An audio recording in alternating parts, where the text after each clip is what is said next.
10,000 days. Yeah, so here we are with our third Tool review. An interesting divergence. I think after this we're going back to our traditional stuff.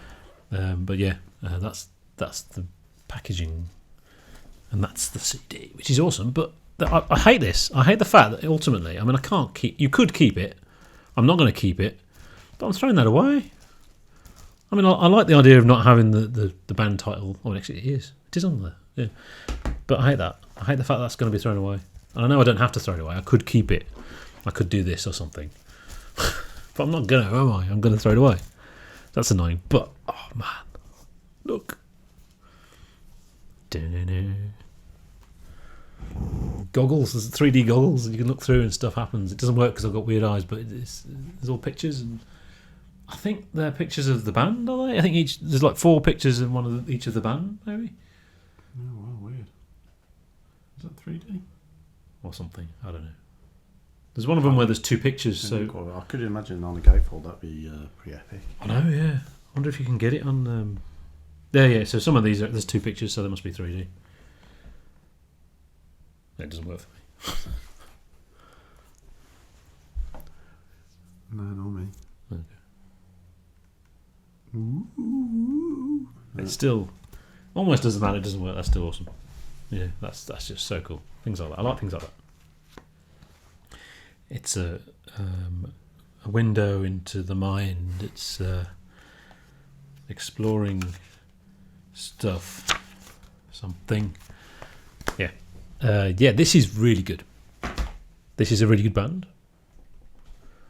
And they're good at the mythology of their own band and getting people to think up conspiracy theories and that kind of thing that aren't really there, or sometimes they are there and all that stuff. That's cool, you know. So yeah, 10,000 Days. Here's the first track. Oh, they've been influenced by King Crimson.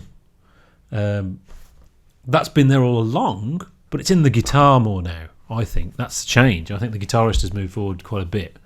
So the guitar now is as interesting as the drums. It's which is the same as the drumming, where before it would have been and the guitars would have been going. So I think that's a change maybe. But that was always there, but now, King Crimson type stuff. Yes, like. And then track 2, turns out they when they toured with King Crimson, that same tour, the Lazarus era, they toured with Meshuggah. So yeah, that's not metal. This is metal. And I suppose it's like you said last week with Opeth. If you're an Opeth fan, you'd find this a little bit tame. This is definitely the commercial end of that stuff. You know, so to the whoever they are, the rock people, this is like the weird stuff. But to us, it's towards the commercial end, I suppose.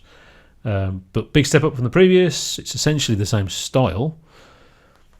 It has developed. This is the next album. This is the progress, prog. Their skill at constructing an album is much better. This is much more of an album that's rounded and fits together. It is the same length, but it's not just loads and loads and loads of songs. It's nowhere near as dense. It's stuff that the music's allowed to breathe. You know, they've used the time to allow the existing songs to breathe rather than stuffing in more. I would never compare this to And Justice for All. That would have never occurred to me, whereas the previous album, that was a thing. Arpeggios as well. There's arpeggios. Genesis. And it's something really Floydy. Animals. Lots of it made me think of Animals. I don't know if it's just they keep doing a little bit of Sheep. I'm not entirely sure. And yet the melancholy is more like Dogs, you know? Maybe. I don't think this is going to stand up. Put that over there so I can knock it over in a bit.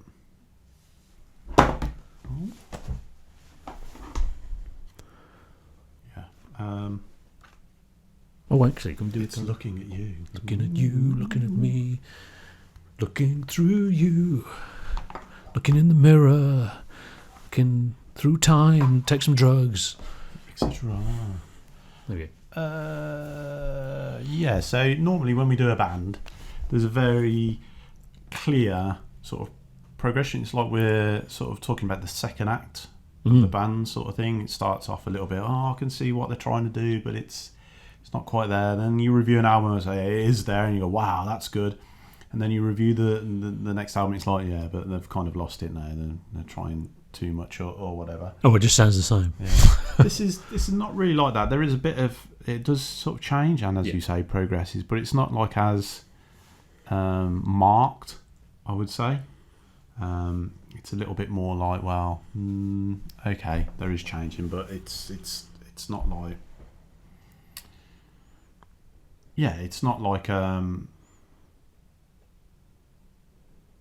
know what to say really. It's not like defining the band, if you know what I mean. It's not sort of like, it's not like they've found themselves.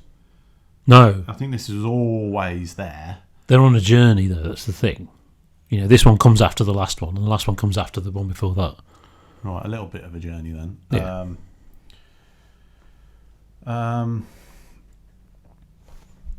Yeah, so it makes it a little bit difficult to review because we've said we haven't said an awful lot, but we've said a lot of what we can say about this in the previous two sort of reviews, and we are anticipating a struggle here.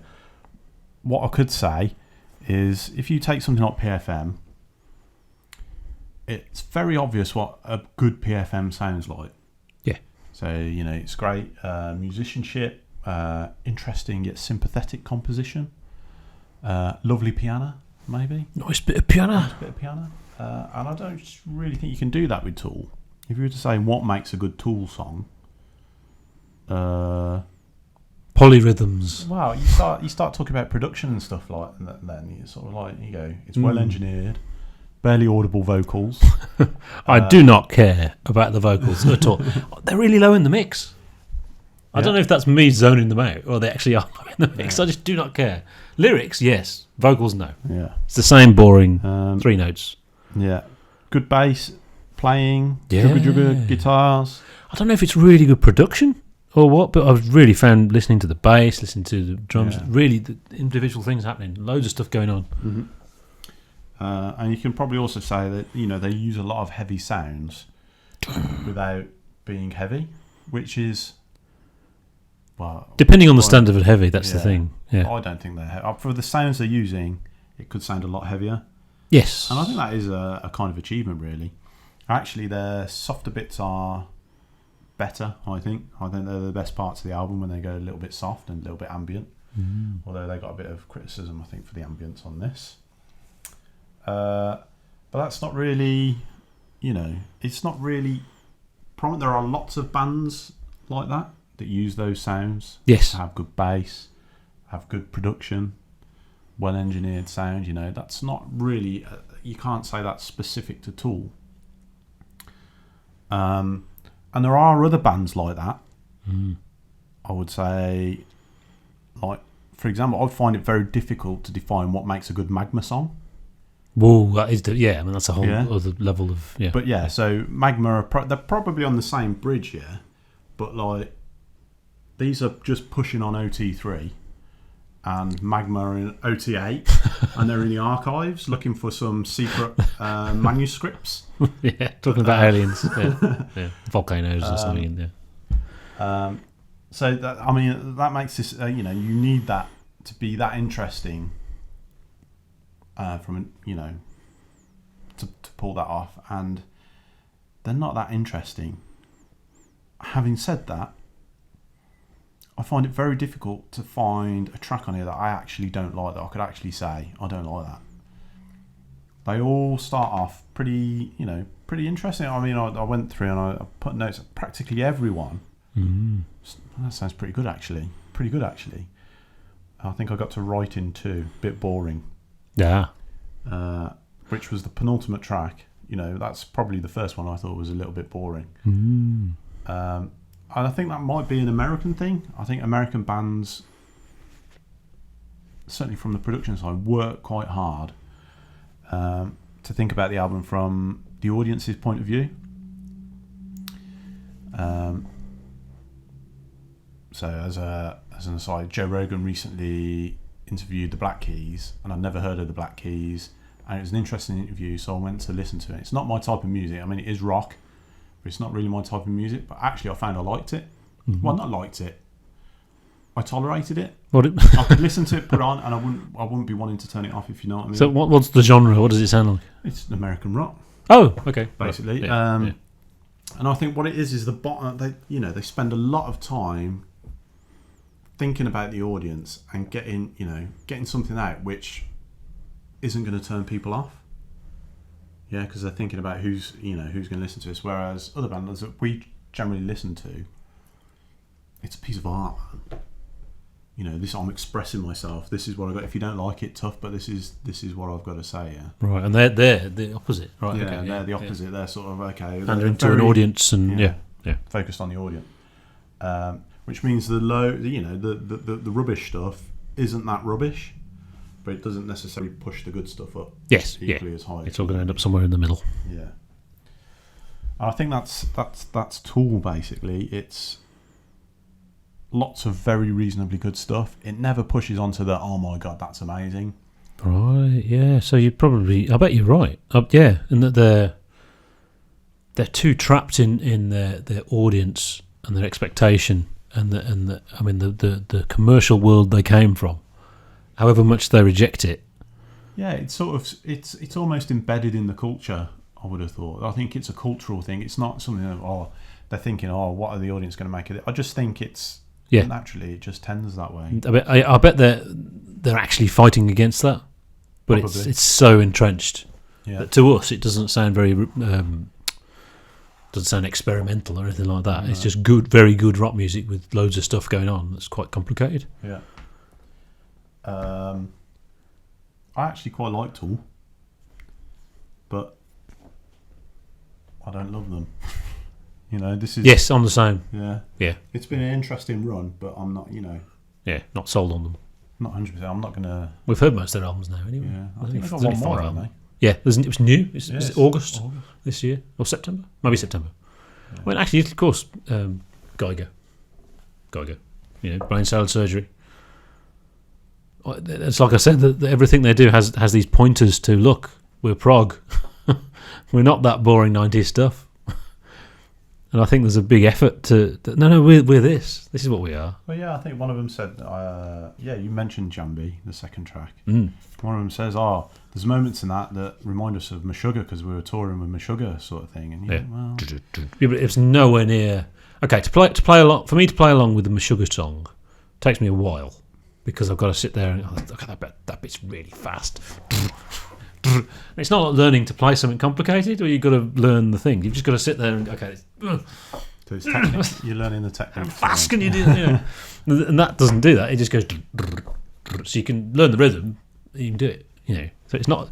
It'll always be those bands light compared to what we like. But for most people, certainly for Tool fans, they're coming from the other direction and they see it as super prog, extreme end of Tool. Wow. But yeah. You're right, there seems to be these things that they point to a lot, Meshuggah. And in the first album, Bill Hicks sort of thing. Yeah. Almost feels like they're harvesting sort of an identity from sources, which everyone does, but... Yeah, I think there is... And now I understand this album, I understand better about what they're on about with Bill Hicks, I think. It's a hippie thing, it's a druggy thing, it's expanding your mind, man. Mm-hmm. Well, actually, what I didn't say is, you said you don't care about the vocals. The vocals are actually all right in parts on this. The Nickelback thing isn't there so much. To me, the vocals are the bit that hasn't changed at all. But at the same time, I'm blocking it out. I'm just trying not to listen. I don't like it. So I think it's the pot has actual vocals on it, rather than 90s. Nobody else will say that about this album anywhere. That's the great thing, and yet it's so obviously there. And also in terms of learning to play the things for the penultimate song. When I heard it for the first time, I picked up a bass. Should have picked up the guitar, and I couldn't just play along with it. I had to stop and listen to it because one bar was quite a lot. So I did have to stop and think, oh, okay, and you just listening to it, you don't quite get that. You think, oh, well, it's just you know. So that was the thing. I should have just picked up a guitar and then I could just go bing, bah. You don't have to worry about what the actual time signature is. Somewhere I've lost. I can't find where it says something. It says, I don't get this. Where's it gone? Maybe you can only read it once. And then it disappears. Yeah, it says health and safety with the goggles. Oh, here we go. Yeah, the stereoscopic lenses. Yeah, yes. Most of the pictures are in 2, so it must be 3D. Are being provided as part of the packaging to enhance your artwork experience of the 10,000 Days package. Please use them safely. Use of the lenses for any other purpose is not recommended and shall not result in any liability to Volcano, Sony BMG O'Toole. But when I first read that, I thought any liability to Volcano. I thought that's cool. No, it's just the name of the label. I thought it was just Volcano. Yeah, so, okay, let's talk about what it's about, because it is interesting, actually. It's about, 10,000 Days is 1 year, one Saturn year. Yeah. Pretty much, wow. Which is pretty much 27 years or just over 27 years, and they're talking about the age 27. I don't know how old they were when they made this. They must be older than 27, but maybe that's the point. Maybe between the 2 albums they turned 27 or something. I don't know.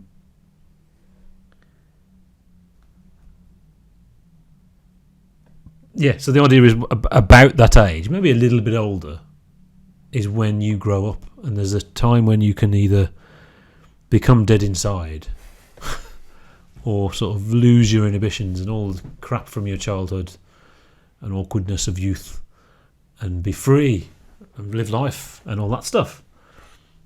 And I was thinking, it's interesting, you think about, did I do that? And I can't really even remember being 27. I can remember being 25 and being young, and I can remember being 30 and not being young. I actually thought, crap, I was too obsessed with work. At that point in my life, work was the thing, and I'd really trying to do it properly and do it right and all that kind of stuff. And I'd worry, for a bit, I was worried. I thought, actually, did I just leave my life by the wayside and concentrate on work? And actually, no, I didn't. I did move on. Around that age, there was a thing where I did move on, and I discarded bullshit. I didn't stop my obsessions, though. I mean, old computers were put away and came back and had a midlife crisis. And I didn't stop the prog, thankfully. So, but yeah, so I think this is a really good album subject, because I don't know if it's the whole album, but whether it's just these 2 tracks or whatever it is. But it's also the length of time. His mother was paralysed at like age 34 or something, and it was 27 years till she passed away. So she lived that long paralysed and sort of finally free as she passed away. So that's a very personal thing that he's writing about, and it's heavy stuff, and yet it's also about the the 27 club or whatever they call it. People, rock stars dying at 27, and they're reflecting on that, how they survived, even though they're druggy and whatever. They didn't die at 27 like Hendrix and whoever. I don't know if they think of Kurt Cobain. I don't know. I think they probably do. He's not dead. Come on, he's on his island with Dr. Dre. No, not Dr. Dre. Dr. Dre's not dead, is he? He's in my basement. Who's dead? Elvis. Elvis is dead. I mean, come on. Yeah. Tupac. It's Tupac is the one who keeps releasing albums. It's because he was so creative. He was just writing stuff all the time. He keeps releasing albums. Some of those people I don't think are dead, actually. Yeah, maybe that's very tasteless.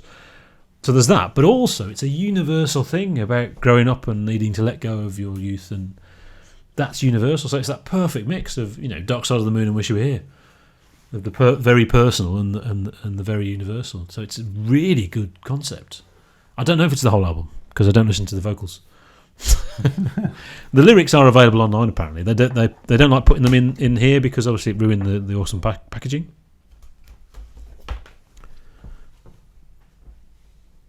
Oh yeah, 3D. I can do the 3D. Go on, I'll do 3D.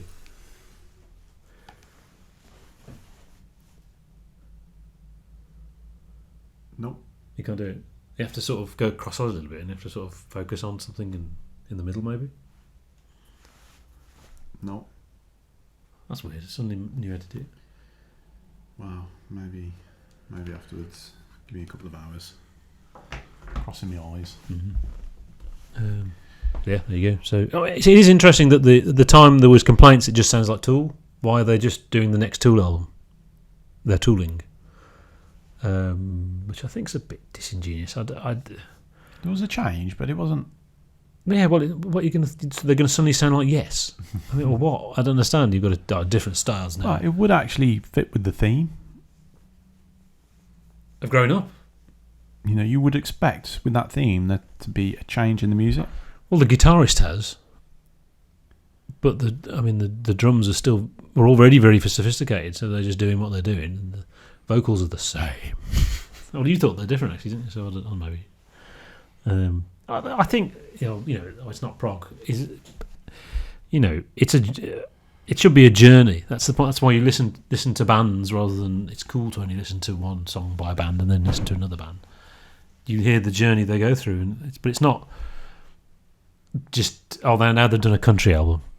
It's not supposed. It's supposed to be the progression of and you can't expect them to go from Yes album to Fragile to Close to the Edge to Topographic. That's like or Foxtrot to Telling England to the Lamb. I mean that's amazing moments of change. You can't expect that, but there is a journey, and there's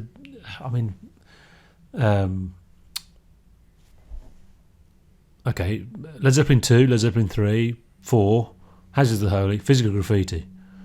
That's a journey. Mm-hmm. That's awesome. That's progressive because it's a journey. And there's a sort of weird detour with Hazards of the Holy, maybe, but other than that, it doesn't have to. I mean, to make that huge leap, that's always the end of their muse almost. Look at ELP. Once they'd done Brain Salad Surgery, they'd finished their careers. Now they were just making some more albums. And they tried with Works, but it's, so they sort of destroyed their muse by going so far. Or something. And yet it's these guys who intellectually really believe in that, and the Drugs Man and all that stuff, and look at all the eyes on all the pictures. Eyes everywhere. Always watching. Yeah, what do you think of it? I really want to give it 5 eggs, but for me personally, it's still a 4-egg album, and that seems a shame. Yeah, good question. As I say, like the individual tracks, I actually enjoy. It's the whole. Oh, okay. That doesn't really appeal to me for some reason. Because this is much more of an album than the other one for me. Yeah, but it is strange. As I say, if I try to identify bits I don't like, it's very, very difficult actually. Yeah, because it's all good. Yeah. Yeah. Or it might be that some of the songs are so ridiculously long that actually the bad bits I've kind of tuned out. Except for the vocals. Yeah. But yeah, for some reason it's not pulling me in. Although someone told me that they were a fan of Tool, I could kind of understand it. Oh yeah, definitely. You think, yeah, Tool, yeah, wow, brilliant. You'd be impressed that they like Tool, wouldn't you? You wouldn't be like, Tool. I actually up to 3 albums. This is the first one I've actually managed to sit down and make an attempt to listen to and try and get into without being completely have it in the back, foisted upon you. Yeah. So yeah, it's a strong 4-egg album, maybe. Yes. Yeah, with reservations for 5 one day. Yeah. Putting it back now. But I think it's back in it's its plastic thing. It's unlikely I will listen to it to give it a 5-egg album. Make it 5-egg. Isn't it? Because the truth is, I ain't going to put it on anytime soon. But if I did, but there's lots of other music to listen to. I listen to MDK in the shower now. Goodness me.